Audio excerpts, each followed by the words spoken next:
नमस्कार दोस्तों, चंद्रा ट्यूटोरियल में आप सबका स्वागत है। आज मैं आप लोगों के सामने भगवान श्री कृष्ण के कुछ ऐसे उदाहरण के साथ मौजूद हूं जिससे हर एक छात्र, छात्राओं, यूथ, एंटरप्रेन्योर, बिजनेसमैन, कोई भी स्त्री और पुरुष, सब लोग उस बातों से कुछ न कुछ सीख सकते हैं। अगर मेरी इन कही हुई बातों में कोई ऐसी भी बात आपको दिखती है जिस बात को लेकर के आपके मन में कोई द्वंद्व है, उसे आप कमेंट बॉक्स में ज़रूर कहें। इससे हमें मोटिवेशन मिलेगी, उसे सुधारने की कोशिश करूँगा। अगर उसमें कोई ऐसी बात आपको दिखती है तो प्लीज़ उसे कमेंट बॉक्स में ज़रूर करें। अगर वीडियो आपको अच्छा लगेगा तो लाइक, सब्सक्राइब और शेयर करना ना भूलें। भगवान श्री कृष्ण, जिसे अभी तक के कंप्लीट मैन की उपाधि दी गई है, इसका मतलब उन्होंने कोई लड़ाई लड़ी तो ऐसी जिसका अभी तक एग्जाम्पल आपके सामने सेट किया जाता है। उन्होंने प्रेम ऐसा किया जिस प्रेम का उदाहरण अभी तक सभी युवक और युवतियों के अंदर उस प्रेम की कल्पना करने के लिए उद्ग्रित रहता है। क्रोध ऐसा किया कि उस क्रोध की अग्नि में बहुत सारे लोग जले। उदारता ऐसी दिखाई कि उस उदारता की वजह से उन्होंने यमुना के अंदर मौजूद जहर को किस तरीके से हटाया ताकि आसपास के जो लोग हैं वो अपनी अच्छी ज़िंदगी जी सकें।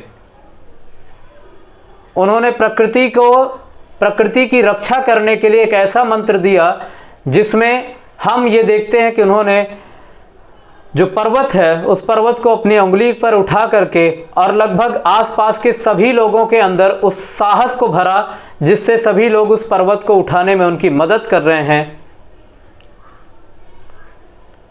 दोस्ती ऐसी निभाई कि जिस दोस्ती का अभी तक हम एहसास करते हैं। उन्होंने ऐसे युद्ध लड़े जिस युद्ध का अभी तक हम सब शीर्षक के रूप में बात करते हैं, महाभारत का युद्ध। उन्होंने क्षमा इस तरीके से किया कि आज तक हम उस क्षमा को याद करते हैं। उन्होंने हर एक चीज़ इस तरीके से बताई है जिसे हम अगर फोकस करें तो हम उससे अपने जीवन में बहुत सारे बदलाव कर सकते हैं। मैं एक एक चीज़ को आगे लेकर के चलूँगा, एक एक उदाहरण को।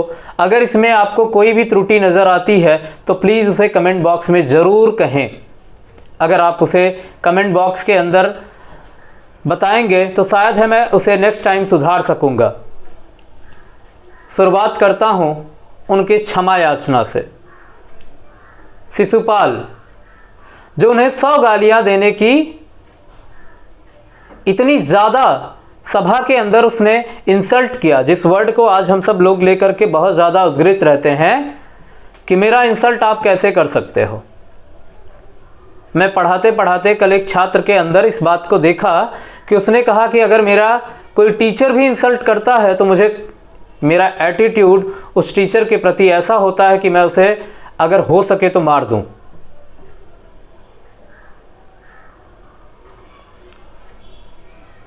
तो मैं आपको बताता हूं, ऐसा व्यक्ति जिसके पास इतनी शक्ति है कि उस शक्ति का अगर वो उपयोग कर ले तो उसके सामने कोई टिक नहीं सकता, वो व्यक्ति शिशुपाल को 100 गलतियां करने के लिए यानी 100 बार इंसल्ट करने के लिए क्षमा करता है। और पहले उस व्यक्ति को यानी शिशुपाल को भगवान श्री कृष्ण ये कहते हैं कि आप मुझे गाली दे सकते हो, लेकिन आपकी एक लिमिटेशन है, आप एक बाउंड्री तक ही मुझे इंसल्ट कर सकते हो। अगर उससे ज़्यादा हुआ तो आप अपने प्राणों की आहुति भी देने के लिए तैयार रहना। तो आप भी अपने जीवन में इस तरीके से बाउंड्रियां बनाएं, चाहे वो बड़े या छोटे या आपके समकक्ष कोई भी व्यक्ति है। अगर वो आपको बार बार इंसल्ट कर रहा है तो आप उसके लिए एक बाउंड्री बना दें कि आप मुझे इसी हद तक इंसल्ट कर सकते हैं, अगर इससे ज़्यादा हुआ तो आप अपनी प्राणों की रक्षा करने के लिए कहीं भी जा सकते हैं। लेकिन आपके पास कृष्ण जैसा पावर भी होना चाहिए। भगवान श्री कृष्ण ने लास्ट में जब उसने 101, 102 गालियां देने की शुरुआत की, उन्होंने अपने सुदर्शन चक्र से उसके गले को काट दिया, जिस हिस्से से वो बार बार इंसल्ट कर रहा था। जब भगवान श्री कृष्ण वृंदावन के अंदर हैं, यमुना नदी में इतनी ज़्यादा फैली हुई विष है, उस विष को ख़त्म करने के लिए उन्होंने उस नाग के ऊपर ताता थैया किया, यानी डांस किए, और फिर उस नाग को किसी भी तरीके से वहाँ से बाहर निकालने की कोशिश की। क्या हम आप अपने आसपास में ऐसे लोगों को जो जहर फैलाते हों, सोसाइटी, हमारे कल्चर, हमारे धर्म, हमारे संप्रदाय, हमारे रूपरेखा, हमारे रहन सहन, हमारी कोई भी बोलचाल की भाषा, इन सभी चीज़ों को लेकर के अगर आपको बार बार कोई आपके मस्तिष्क के अंदर जहर भर रहा है, क्या हम उस जहर को नहीं हटा सकते? जरूर कर सकते हैं। तो हमें भगवान श्री कृष्ण से ये बात सीखनी चाहिए कि हमारे आसपास अगर कोई ऐसा व्यक्ति या ऐसे कोई व्यवहार है जिसकी वजह से किसी पर्टिकुलर कल्चर, धर्म, संप्रदाय या जाति पर कोई बड़ा इफेक्ट पड़ रहा है, उससे बार बार उन सभी के मस्तिष्क में कोई दिक्कतें पैदा हो रही हैं, उस ऐसे जहर वाले व्यक्ति को वहाँ से दूर भगा देना चाहिए। प्रकृति की रक्षा के लिए भगवान ने सभी यूथ को इतना ज़्यादा मोटिवेट किया कि उन्होंने प्रकृति की रक्षा की। यानी उन्होंने कहा किसी एक शक्ति की बार बार पूजा आपको नहीं करनी है। उन्होंने कहा इंद्र की पूजा करने से अच्छा है कि आप उस गिरधर पर्वत को आप पूजा करें, गोवर्धन पर्वत की आप पूजा करें। जो गोवर्धन पर्वत है उसको उठाने की वजह से भगवान श्री कृष्ण का नाम गिरिधर भी रखा गया। गिरि का मतलब होता है पहाड़, धर का मतलब होता है धारण करने वाला। जो पहाड़ को अपनी उंगलियों पर उठाया उसका नाम गिरिधर। उन्होंने कहा कि आपको प्रकृति की कैसी रक्षा करनी है, जो हमारे आसपास रह करके हमारी स्वयं की रक्षा करता है, यानी हमारे पेड़ पौधे, पहाड़, नदियाँ, ये प्रकृति की देन है। जिस प्रकृति की हमें रक्षा करनी चाहिए, हमारे यूथ उसके लिए बिल्कुल अग्रसर नहीं है, बल्कि इस बात को लेकर के हमेशा उद्ग्रित रहते हैं कि अगर यहाँ के जंगल काट दिए जाएं, बड़े बड़े रोड बना दिए जाएं, तो फैसिलिटियाँ बढ़ जाएंगी। नहीं, हमें कृष्ण से समझना चाहिए इस बात को कि हमें प्रकृति की भी रक्षा करनी है। इतना मोटिवेशन देना है, इतना मोटिवेट करना है लोगों को, ताकि हमारे आसपास के जो भी यूथ हैं, जो भी युवा हैं, वो अग्रसर हो करके इस इन्वायरमेंट की रक्षा कर सकें। इन्वायरमेंट कंजर्वेशन जिसकी हम बात हमेशा करते हैं, भगवान श्री कृष्ण इतने हजार साल पहले उस इन्वायरमेंट कंजर्वेशन की बात कर चुके हैं। उसके बाद जो सबसे ज़्यादा यूथ के अंदर इस समय घर कर गई है, उस चीज़ का नाम है प्रेम, प्यार, लव। सभी युवक और युवतियां यानी स्टूडेंट, मेल हों या फीमेल हों, इन सभी के अंदर इस बात की हमेशा एक कल्पना उठती रहती है कि अपित व्यक्ति से मुझे प्रेम है, प्यार है, लव है। जबकि हम ये देखते हैं कि उनको प्यार किस तरीके का है, सिर्फ फिजिकल, ऐसा प्यार जो कि रोज़ आए दिन बिगड़ रहा है संबंधों को और फिर बना रहा है संबंधों को, क्या इसे प्यार कहते हैं? भगवान श्री कृष्ण सभी गोपियों के साथ रासलीला कर रहे थे, लेकिन फिर भी जो उनके मन के अंदर एक प्रेम जागृत कर रही थी, वो थी माँ राधिका, माँ राधा।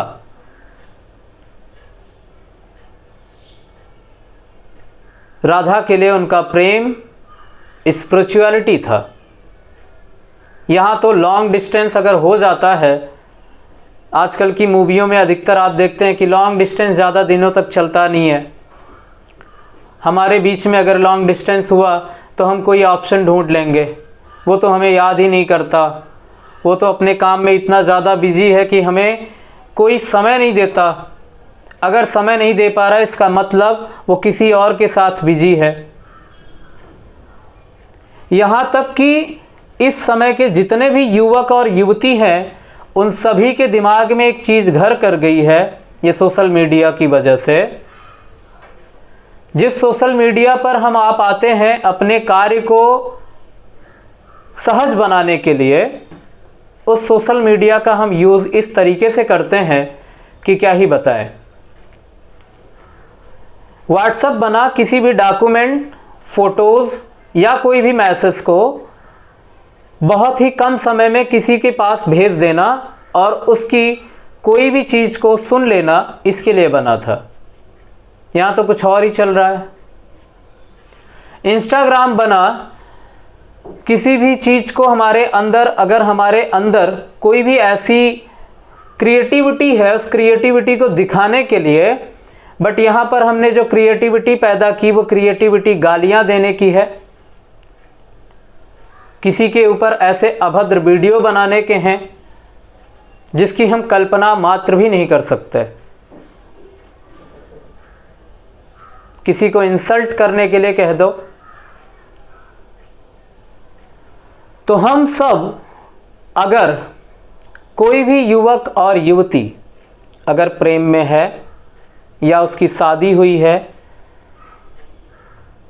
हम ये देखते हैं कि अधिकतर वो अगर बाई चांस से उसके एक फ़ोन कॉल्स, उसके एक मैसेजेस अगर वो रिप्लाई नहीं दे सक रहा है, तो इसका मतलब सामने वाला कोई भी व्यक्ति, चाहे वो लड़का या लड़की, अगर ऐसा कर रहा है या कर रही है, तो सामने वाला कोई भी एक ये सोच लेगा कि उसका तो कहीं कुछ चल रहा है, इस वजह से मुझे कोई इम्पोर्टेंस नहीं देता। ये जो भ्रम हम सभी के मन में है, ये भी हमें भगवान श्री कृष्ण से सीखना चाहिए। भगवान श्री कृष्ण जब मथुरा गए वृंदावन से, मथुरा में जाने के बाद उनको बिल्कुल भी समय नहीं मिल रहा था, क्योंकि उनके सामने एक महान धुरंधर योद्धा कंस, उसके साथ साथ उन्हें अपने राज्य को भी स्टेबल करना है। राज्य का मतलब ये हुआ कि हमें ऐसे कार्य करने हैं ताकि हम अपने आसपास के सभी लोगों को एक बेहतर जीवन दे सकें, क्योंकि हम भारत के लोग हैं। मेरा ये कहना शायद उचित नहीं होगा, लेकिन अधिकतर मैं देखता हूं कि भारत एक पुरुष प्रधान देश है। इस पुरुष प्रधान देश के अंदर लगभग सभी पुरुष के ऊपर एक जिम्मेदारी होती है कि वो अपने परिवार, अपने आसपास की सोसाइटी को बेहतर करने के लिए अपनी एक जिम्मेदारी निभाता है। अगर ऐसे में कोई स्त्री अगर उसके साथ है जो उसका ये साथ नहीं दे सक रही है कि आप जो कार्य कर रहे हैं बेहतर है, बस उसे बार बार क्रिटिसाइज करती है या करता है। अगर कोई स्त्री भी इस कार्य को कर रही है और वो अपने कार्य में थोड़ी सी बिजी है, उसको कोई पुरुष बार बार क्रिटिसाइज कर रहा है कि तुम मुझे इंटेंशन नहीं देते हो, इम्पोर्टेंस नहीं देते हो, इसका मतलब है कि तुम्हारा कहीं और कोई बातचीत चल रही है।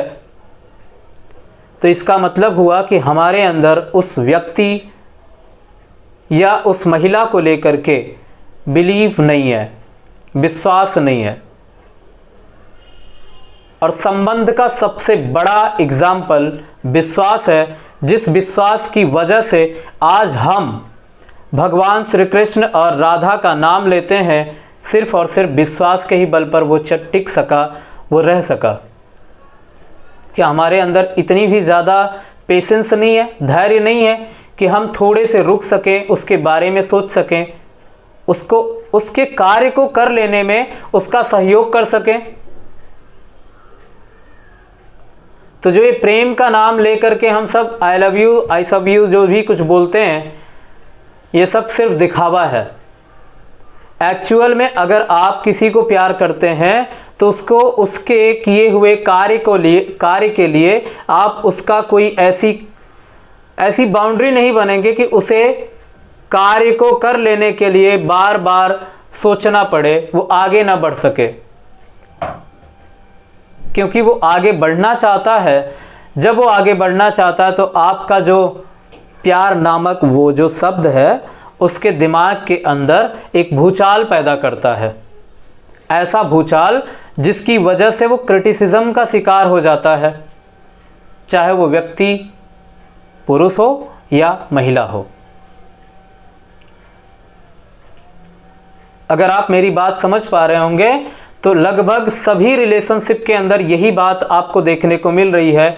लेकिन हम जब थोड़े से भी सही होते हैं तो हम उसी प्यार को भगवान कृष्ण और राधा का नाम देने का तुरंत विचार कर लेते हैं।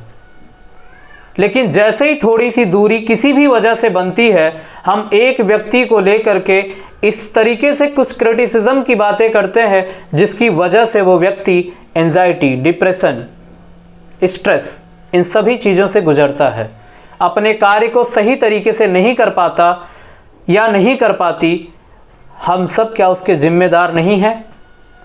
क्या हमें भगवान कृष्ण और राधा जी से ये बातें नहीं सीखनी चाहिए कि आप अपने कार्य में अगर बिल्कुल बिजी हैं तो आप उस कार्य को कर लेने के बाद शायद है कि आपको फुर्सत मिलेगी तो आप ज़रूर याद करेंगे? क्या इस बात को हमें उनसे नहीं सीखना चाहिए? बिल्कुल सीखना चाहिए। जो प्रेम है वो पेशेंस मांगता है, धैर्य मांगता है। जो प्रेम है वो स्पिरिचुअलिटी की ओर आपको उठाने की कोशिश करता है, आपको स्पिरिचुअल बनाता है। लोग कहते हैं कि हम एक हैं। किसी की भी अगर प्रेम हुआ तो हम सब कहते हैं कि हम एक हैं। एक होने का मतलब आप समझते भी हैं क्या? एक का मतलब क्या होता है? एक का मतलब होता है कि हम उस व्यक्ति के या उस महिला के लिए परस्पर तत्पर हैं, किसी भी कार्य में उसके ऊपर कोई बाउंड्री नहीं थोपेंगे, उसके ऊपर कोई ऐसी बातें नहीं करेंगे जिस वजह से वो व्यक्ति अपने उस कार्य को करने के लिए आपको ये मान ले कि आप उसे उस कार्य को नहीं कर देने के लिए बार बार प्रेरित करते हैं। उसके अंदर जो प्रेम जागृत भी होता है ना, वो घृणा में परिवर्तित हो जाता है। अधिकतर मैं ये देख रहा हूँ व्हाट्सएप की दुनिया में ये सारी चीज़ें बहुत तेज़ी से फैल रही हैं जी। इस व्हाट्सएप की वजह से जो व्हाट्सएप आया था बेचारा हमारी हेल्प करने, आज वो क्रिटिसाइज़ होकर के रह गया है। अगर उसका जवाब नहीं आया तो इसका मतलब वो कहीं और बिजी है, उसका कहीं और चक्कर चल रहा है, उसका किसी और के साथ संबंध है।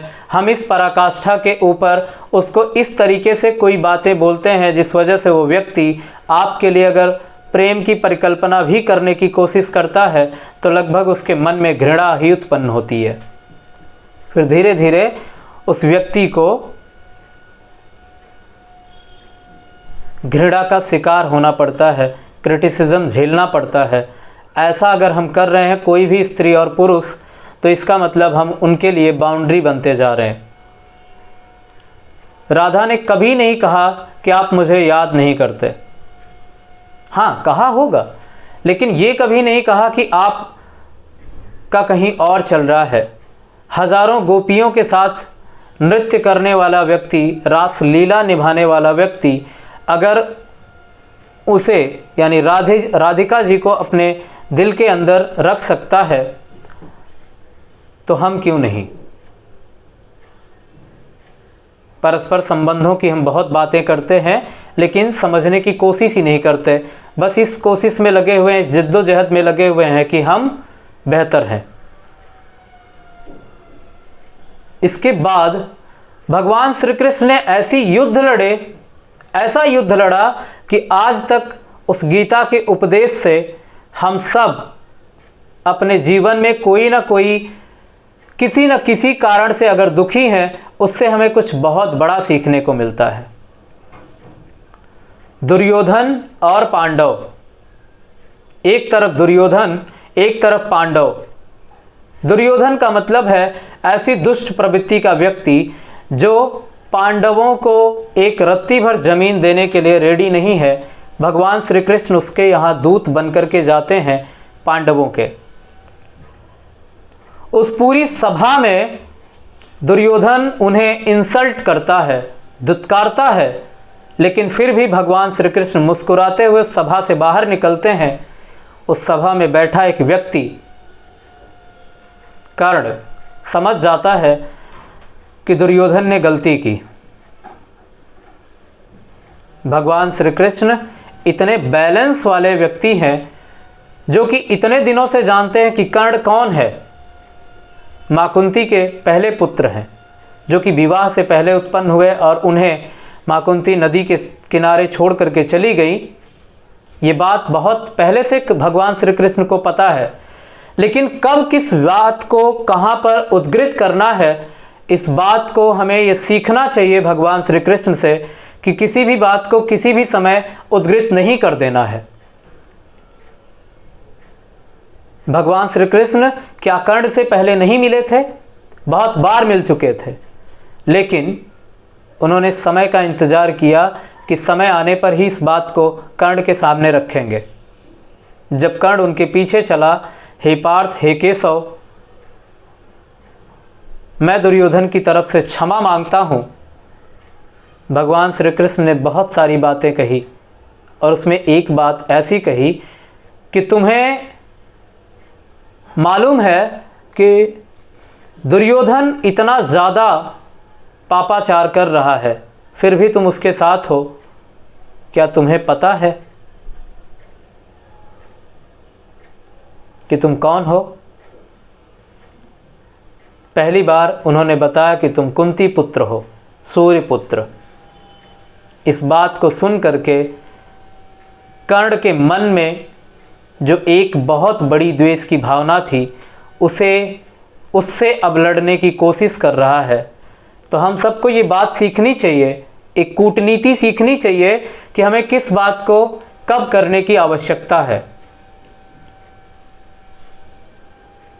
उस भरी सभा में भी भगवान श्री कृष्ण क्रोध में आकर के कर्ण को इस बात को कह सकते थे, लेकिन नहीं कहा, सिर्फ कर्ण से इस बात को बताए। और कर्ण उस बात से जूझ रहे थे। अब वो ना डिसीज़न ले पा रहे हैं कि मैं इधर जाऊं या इधर जाऊं, क्योंकि वो इस बात को कह चुके हैं कि हमें हमेशा अपने मित्रता के जो भाव है उसे कंप्लीट करना है। किसी दिन हम कर्ण के ऊपर भी बात करेंगे, लेकिन अभी हम कृष्ण जी से सीख रहे हैं।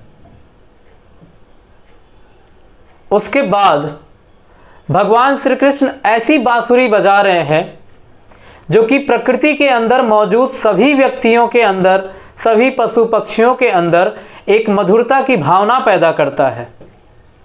इसका मतलब हमें जिस सोसाइटी में रहना है, उस भगवान श्री कृष्ण के जो इंस्ट्रूमेंट से हमें सीख मिलती है, वो सीख ये है कि हमें अपने आसपास के सभी लोगों को कनेक्टिव में रखना है, कनेक्टिविटी रखनी है। ऐसी कनेक्टिविटी जिसकी वजह से उनके मन में कोई तकलीफ़ ना हो, सिर्फ सौहार्द का भाव हो, सुख का भाव हो, उन्हें दुख का कोई प्रतीत ना होता हो। उस तरीके से हमें अपने किसी भी सोसाइटी में रहना है।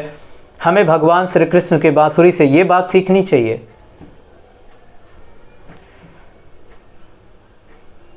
श्री कृष्ण पर अगर बात करें तो मुझे लगता है कि बात कभी ख़त्म ही नहीं होगी, क्योंकि इतनी बात सीखने के लिए है।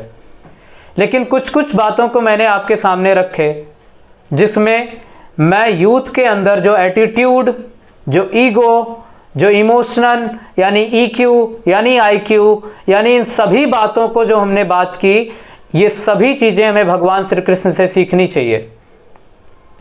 भगवान श्री कृष्ण एक कंप्लीट मैन ऐसे ही नहीं कहे गए। छोटा सा बालक जो कि पूतना को इस तरीके से धराशायी कर सकता है,